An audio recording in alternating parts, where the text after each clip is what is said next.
দেখো, এত বড় বড় ছেলে মেয়েকে তো আর ধরে ধরে মারতে পারি না সবজি খাওয়ার জন্য। তাই না, মাঝে মধ্যে এই রেসিপিটা ঘরেই করে ফেলি। তো খানিকটা তেল দিয়ে ওর মধ্যে অনেকটা পেঁয়াজ দিয়ে দিয়েছি, তারপর ঘরে যা যা সবজি ছিল ফুলকপি, গাজর, ক্যাপসিকাম, বিনস সব কিছুই মোটামুটি অল্প অল্প করে কেটে দিয়ে দিয়েছি।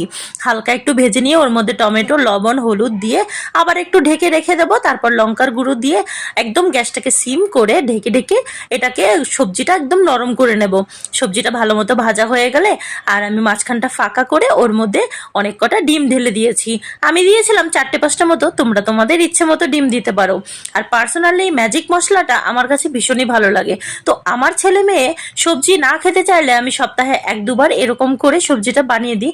তো চুটকি বাজিয়ে কিন্তু ওরা সবজিগুলো পুরো ফিনিশ করে নেয়, আর কিন্তু খেতেও ভীষণ টেস্টি লাগে। তো অনেকটা ভাজা হয়ে গেছে, তারপর ম্যাজিক মশলাটা দিয়ে কিছুটা ধনেপাতা দিয়ে বাস গ্যাসটা অফ করে রুটির সাথে পেঁচিয়ে দিয়ে দিয়েছি। ভালো লাগলে সাবস্ক্রাইব করে সাথে থাকো। আবার কালকে